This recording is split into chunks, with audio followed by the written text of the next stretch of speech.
Hello दोस्तों, स्वागत है आप सभी का आपके अपने यूट्यूब चैनल पे। और आज की वीडियो में मैं आपके लिए लेके आया हूँ क्लास 10th का एक और चैप्टर। और चैप्टर का नाम है कृषि। तो आइए वीडियो को शुरू करते हैं। तो सबसे पहला पॉइंट है कृषि। कृषि किसे कहते हैं? तो देखिए दोस्तों, कृषि एक प्राथमिक क्रिया है जो हमारे लिए अधिकांश खाद्यान्न उत्पन्न करती है। खाद्यान्नों के अतिरिक्त यह विभिन्न उद्योगों के लिए कच्चा माल भी पैदा करती है। इसके अतिरिक्त कुछ उत्पादों जैसे चाय, कॉफ़ी, मसाले इत्यादि का भी निर्यात किया जाता है। अब बात करते हैं कृषि की प्रक्रिया के बारे में। तो देखिए, जो कृषि की प्रक्रिया है उसमें सबसे पहला जो प्रक्रिया होता है वह होता है जुताई। जुताई का मतलब होता है खेत को जोतना या मिट्टी को भुरभुरा करना। उसके बाद है बुआई। बुआई में हम बीजों को बोते हैं। निराई में खरपतवार निकालते हैं। सिंचाई का मतलब होता है पानी डालना। खाद खाद या उर्वरक डालना। कीटनाशक कीड़े मारने वाली दवाई का छिड़काव। कटाई फसल को पकने पर काटना। दलाई या गहराई बालियों में से बीज को अलग करना। ठीक है दोस्तों, देखिए आप बात करते हैं कृषि प्रणाली की। ठीक है, कृषि प्रणाली क्या है? तो देखिए, कृषि जो है निर्वाह कृषि होती है, गहन कृषि होती है, वाणिज्यिक कृषि होती है और रोपण कृषि होती है। मतलब कृषि किस प्रकार से की जाती है। तो यहाँ पे निर्वाह कृषि, गहन कृषि, वाणिज्यिक कृषि और रोपण कृषि। तो अब बात करते हैं प्रारंभिक जीविका निर्वाह कृषि। ठीक है, निर्वाह कृषि क्या है? प्रारंभिक जीविका भी इसको कह सकते हैं, निर्वाह कृषि को। ठीक है, तो ऐसी कृषि प्रणाली जिसमें किसान अपने परिवार का पोषण करने के लिए उत्पादन करता है। इसमें परंपरागत कृषि उपकरणों तथा तरीकों का उपयोग किया जाता है। ऐसी प्रणाली को प्रारंभिक जीविका या निर्वाह कृषि भी के नाम से जाना जाता है। उसके बाद बात करते हैं कर्तन दहन प्रणाली। इसको जो है स्थानांतरित कृषि कहते हैं, शिफ्टिंग कल्टीवेशन। ठीक है, तो किसान जंगल की भूमि के टुकड़े को साफ करके अर्थात पेड़ को काट के जलाते हैं। परिवार के जीविका निर्वाह के लिए खेती करते हैं और उस जमीन की उर्वरकता कम होने के बाद किसी और जमीन के टुकड़े को साफ करके खेती करते हैं।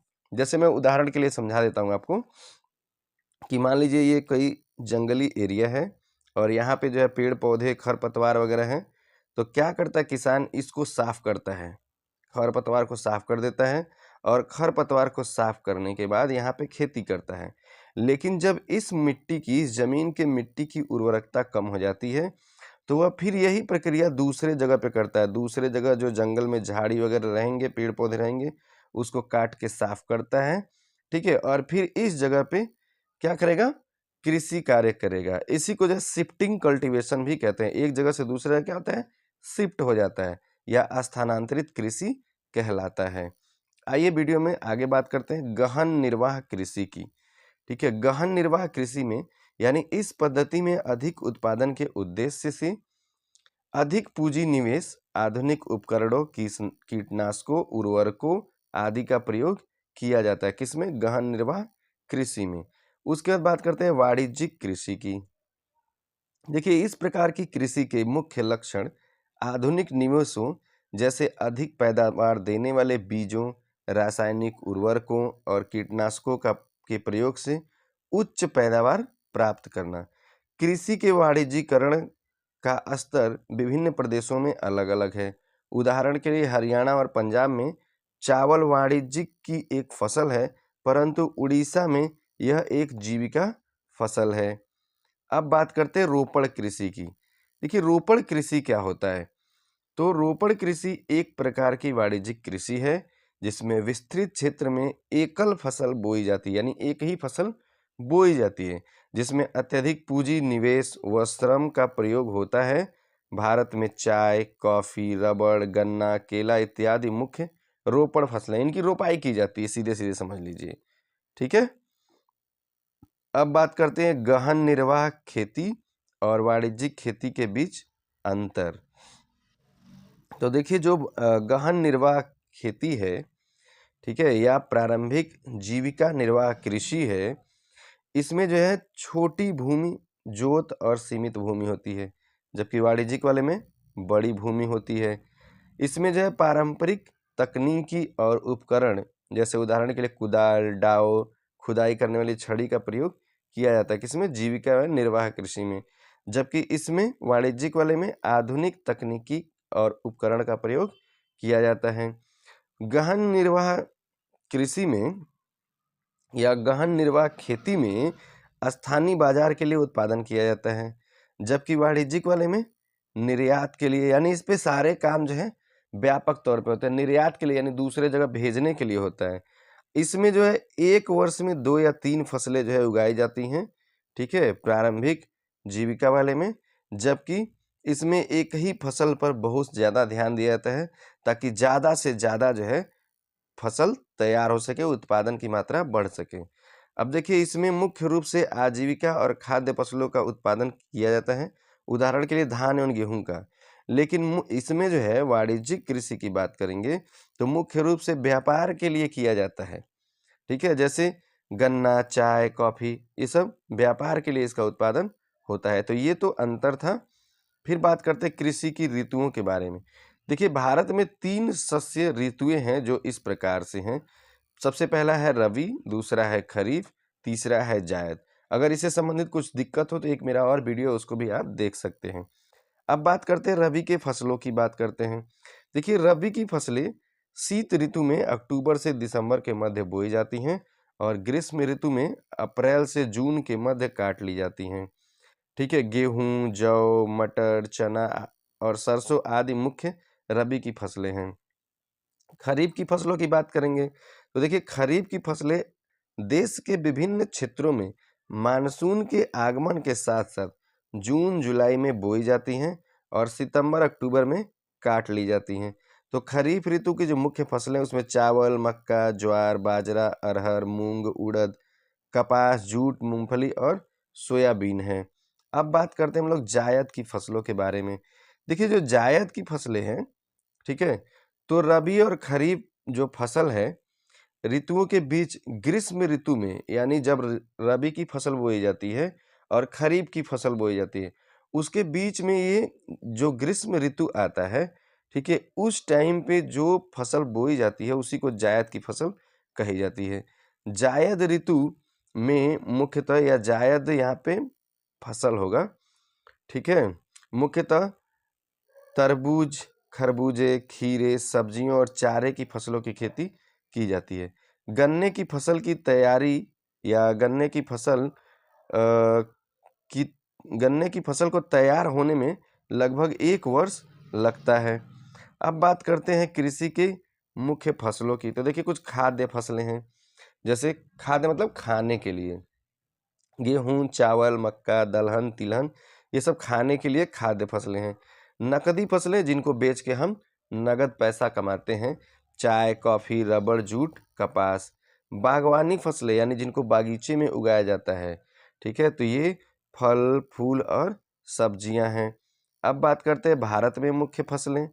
तो देखिए भारत में मुख्य रूप से चावल, मोटे अनाज जैसे दालें, दलहन, चाय, कॉफ़ी, गन्ना, तिलहन, कपास, जूट इत्यादि फसलें उगाई जाती हैं। तो मुख्य फसलों में सबसे पहले बात करते हैं चावल की। तो आइए चावल के बारे में जानते हैं थोड़ा सा। देखिए चावल भारत के अधिकांश लोगों की मुख्य फसल है। हमारा देश दुनिया में चीन के बाद चावल का दूसरा सबसे बड़ा उत्पादक है। जलवायु की बात कर लेते हैं। देखिए धान एक उष्णकटिबंधीय फसल है और गीले मानसून में अच्छी तरह से बढ़ता है, क्योंकि धान को उगने के लिए क्या चाहिए, ज़्यादा से ज़्यादा पानी चाहिए। तो इसीलिए ये बरसात का जो मौसम होता है अपने वहाँ, उसी वाले में इसको बोया जाता है। और ऐसा इसको टेम्परेचर भी ऐसा ही चाहिए ना, तापमान जो है 25 डिग्री सेल्सियस से ऊपर होना चाहिए, भारी आर्द्रता अपेक्षित होना चाहिए, यानी तापमान भी बढ़िया हो, ठीक है, और पानी भी ज़्यादा हो। इसीलिए बरसात के मौसम में ऐसा होता है, तो उस समय बोया जाता है। वर्षा 100 सेंटीमीटर से ऊपर हो। इसे गर्मियों में भारी वर्षा और कम वर्षा वाले क्षेत्रों में सिंचाई की आवश्यकता पड़ती है। खेती के क्षेत्र उत्तर और उत्तर पूर्वी भारत के मैदानों में जो है ये चावल का उत्पादन बहुत बढ़िया से किया जाता है। तटीय क्षेत्र और डेल्टा क्षेत्र सिंचाई की मदद से पंजाब, हरियाणा और पश्चिमी उत्तर प्रदेश और राजस्थान के कुछ हिस्से हैं जहाँ पे चावल उगाया जाता है। अब बात करते हैं गेहूं की। गेहूं जो है सबसे महत्वपूर्ण दूसरी खाद्य फसल है। यह उत्तर में और देश के उत्तर पश्चिमी भाग में मुख्य खाद्य फसल है। मृदा कैसी होनी चाहिए? जलोढ़ मिट्टी और काली मिट्टी होनी चाहिए। तापमान वृद्धि के समय ठंडा मौसम और कटाई के समय तेज धूप। इसीलिए देखिए इसको नवंबर दिसंबर के टाइम पे बोया जाता है। तो जब बढ़ने का टाइम आता है दिसंबर में देखिए ठंड रहता है, जनवरी में ठंड रहता है। ऐसे ही फरवरी मार्च में क्या होता है? टेम्परेचर बढ़ने लगता है, तो क्या तेज धूप होने लगता है, टेम्परेचर बढ़ने लगता है।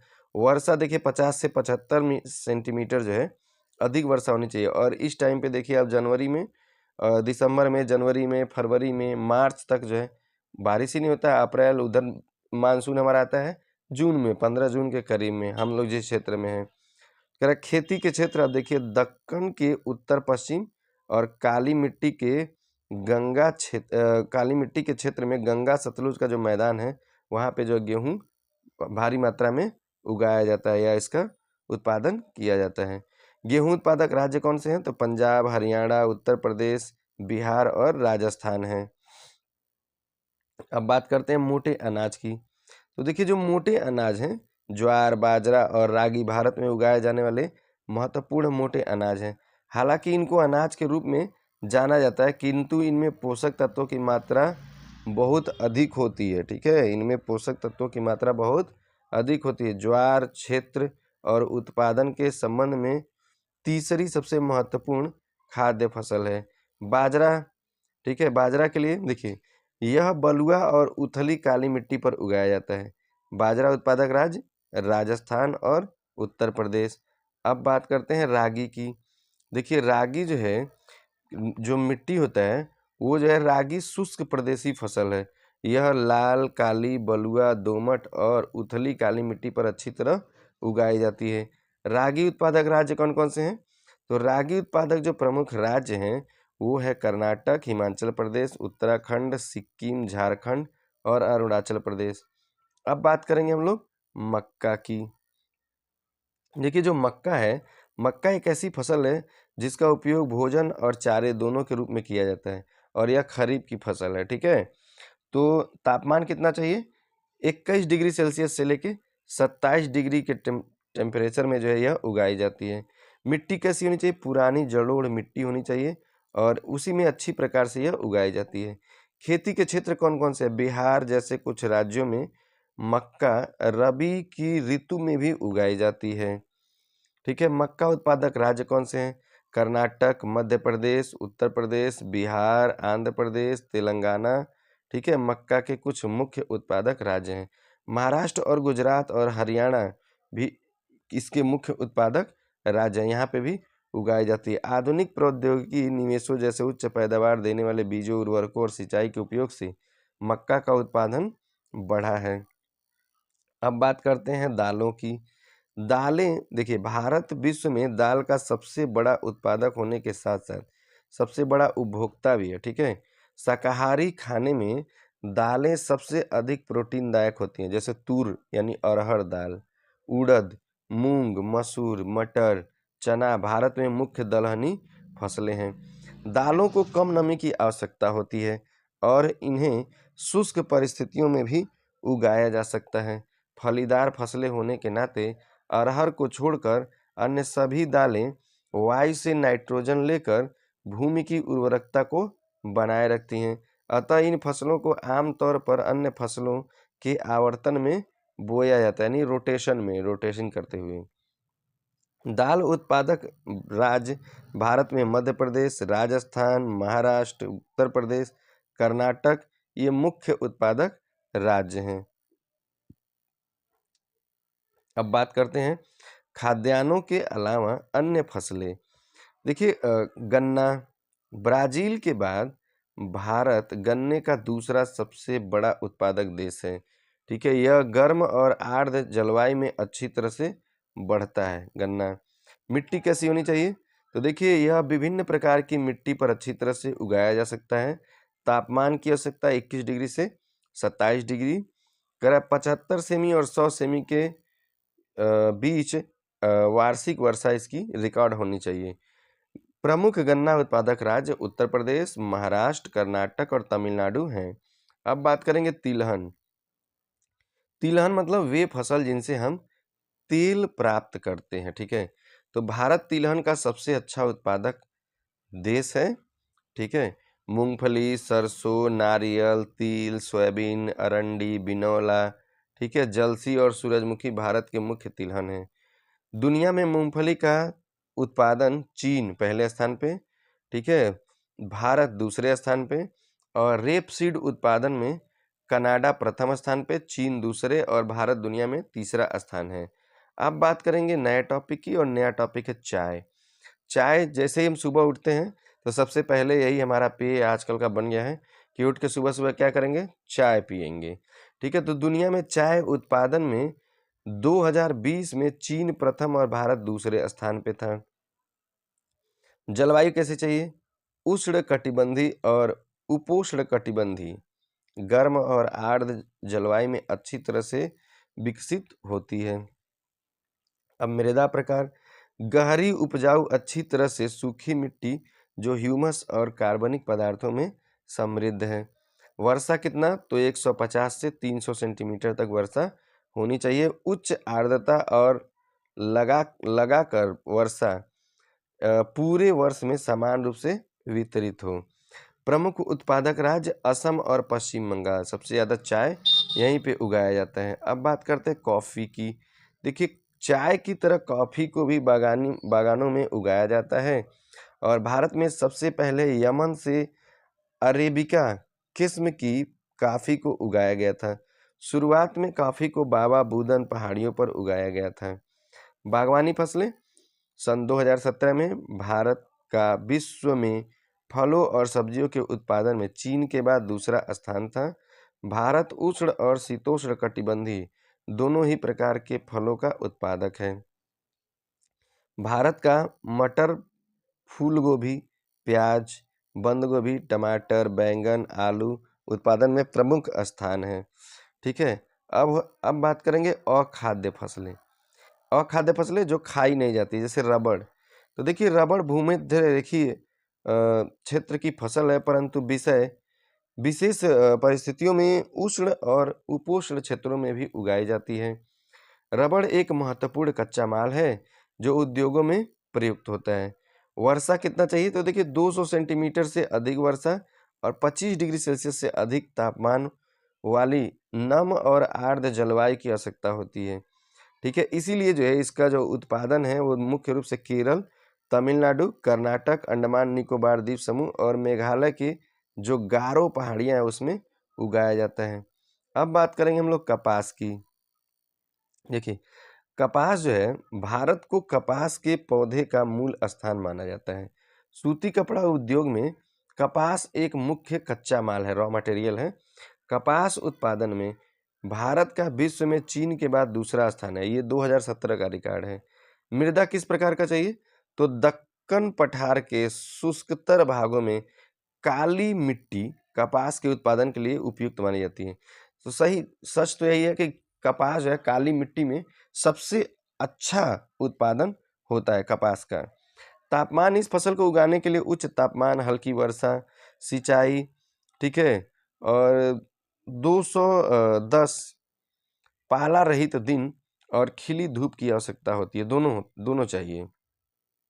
उत्पादक राज्य कौन कौन से हैं, तो महाराष्ट्र, गुजरात, मध्य प्रदेश, कर्नाटक, आंध्र प्रदेश, तेलंगाना, तमिलनाडु, पंजाब, हरियाणा और उत्तर प्रदेश जो है कपास के मुख्य उत्पादक हैं।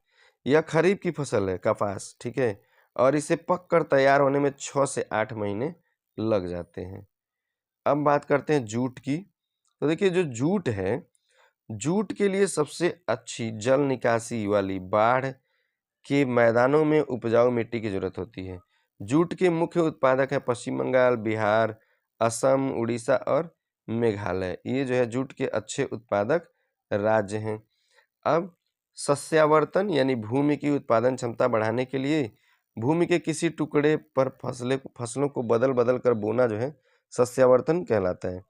चकबंदी क्या होता है, चकबंदी बता दें आपको। देखिए, बिखरी हुई कृषि जोतों अथवा खेतों को एक साथ मिलाकर आर्थिक रूप से लाभप्रद बनाना जो है चकबंदी कहलाता है। चकबंदी नहीं लगने से बड़ा दिक्कत होता है। चकबंदी जैसे ही लग जाती है, सारे बिखरे हुए खेत क्या होते हैं, एक पास आ जाते हैं। अब बात करेंगे हरित क्रांति की। कृषि क्षेत्र में अधिक उपज वाले बीजों का प्रयोग, आधुनिक तकनीक, अच्छी खाद, उर्वरकों का प्रयोग करने से कुछ फसलों, विशेषकर गेहूं के उत्पादन में क्रांतिकारी वृद्धि को हरित क्रांति कहते हैं। हरित क्रांति की हानियां क्या है, इसको भी हम लोग जान लेते हैं। तो देखिए, हरित क्रांति की हानियां ये है कि अत्यधिक रसायनों के कारण भूमि का निम्नीकरण हो गया, सिंचाई की अधिकता से जल स्तर क्या हो गया, नीचे चला गया, जैव विविधता समाप्त हो रही है, अमीर और गरीब किसान के मध्य अंतर बढ़ गया है। अब बात करेंगे श्वेत क्रांति की। श्वेत क्रांति क्या है, ठीक है, श्वेत क्रांति दूध से संबंधित है। तो मैं बात करता हूँ दूध के उत्पादन में वृद्धि के लिए पशुओं की नस्लों को सुधारना, ठीक है, श्वेत क्रांति कहलाता है। भारतीय अर्थव्यवस्था में कृषि का महत्व, ये हमारा एक नया टॉपिक है। तो इसको बात करते हैं कि भारत कृषि प्रधान देश है। लगभग 2/3 आबादी अपनी आजीविका के लिए कृषि पर सीधे सीधे निर्भर है। कृषि भारत की अर्थव्यवस्था का मुख्य भाग है। यह सकल घरेलू उत्पाद का 26% है। यह देश के लिए खाद्य सुरक्षा सुनिश्चित करता है और उद्योगों के लिए कई कच्चे माल का उत्पादन भी करता है।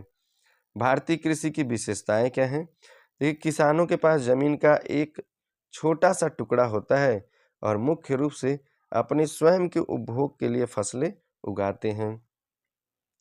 विभिन्न प्रकार की कृषि गतिविधियों में पशु महत्वपूर्ण भूमिका निभाते हैं। किसान मुख्य रूप से मानसून की बारिश पर निर्भर रहते हैं। ये भारतीय कृषि की विशेषताएं हैं। देखिए, भारतीय कृषि पर भूमंडलीय के प्रभाव, ये हमारा नया टॉपिक होगा। तो भारतीय किसानों को इन उत्पादों के लिए अस्थिर कीमतों के लिए मजबूर होना पड़ सकता है, जिसमें साल दर साल बड़े पैमाने पर उतार चढ़ाव आते हैं। अब बात करते हैं अंतर्राष्ट्रीय स्तर और घरेलू स्तर पर कृषि उत्पादों